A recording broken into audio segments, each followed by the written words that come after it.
അസ്സലാമലൈക്കും. എന്തൊക്കെയുണ്ട്? സുഖം? സുഖാനില്ല. ഞാന് അർഷയുടെ ഫ്രണ്ടാടും. അർഷയുടെ നാട്ടിൽ നിന്ന് ഒരു സാധനം കൊടുത്തയച്ചു. അപ്പൊ അത് തരാൻ വേണ്ടിട്ട് അപ്പൊ എന്റെ കയ്യിൽ തന്നെ ഏൽപ്പിക്കാൻ പറഞ്ഞു. ഓന്ന് ഡ്യൂട്ടി കഴിഞ്ഞ് പോകുന്ന അറിഞ്ഞത്. മനസ്സിലായില്ല? ഒതുക്കുങ്ങളാ പറഞ്ഞു. ഈ ഒതുക്കുങ്ങളാന്ന് പറഞ്ഞു എന്നോട്. അയൽവാസി. എന്നോട് തന്നെ പറഞ്ഞു അയൽവാസിയാണ്. ഓന്റെ അടുത്ത് കൊടുത്ത് ഏൽപ്പിക്കാൻ വേണ്ടി പറഞ്ഞാളാന്ന് പറഞ്ഞു. എന്നിട്ട് എന്തൊക്കെ ബിസിനസ്സും കാര്യങ്ങളൊക്കെ ഓർഡർ എടുക്കുന്നില്ലേ? കുറച്ച് തിരക്കിലായി. ഞാൻ എന്നാലും ആ സാധനം തരാം. എന്നിട്ട് അവനൊന്ന് ഏൽപ്പിച്ചാൽ മതി. ഓന്റെ നാട്ടിൽ നിന്ന് കൊടുത്തയച്ചതാ. എനിക്ക് നേരമില്ല. ഞാൻ ഡ്യൂട്ടി കഴിഞ്ഞ് ഡയറക്റ്റ് ഇങ്ങോട്ട് വന്നാ.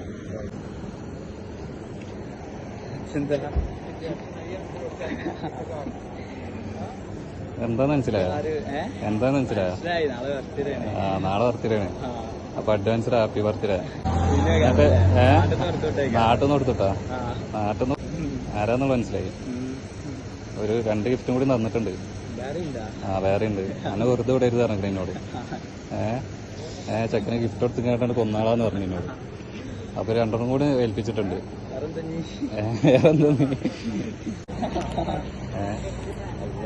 സന്തോഷായ? ഇതിമ്മ തീർന്നെന്ന് വിചാരിച്ച്? ഇനിയുണ്ട്. ഇതിപ്പോ തീർന്നിട്ടില്ല. എന്തായാലും ഹാപ്പി അല്ല? കുറച്ച് പറഞ്ഞിട്ടൊന്ന് ഒന്ന് കാണട്ടെ. മൊഞ്ചായിട്ടൊന്ന് കണ്ടോട്ടെ. വൈഫിനോടെന്താ പറയാള്? വൈഫ് ആയിട്ടില്ല, മനസ്സിലായി. എന്താ പറയാള്? ആവാൻ പോണ ആളോട് എന്താ പറയാള്?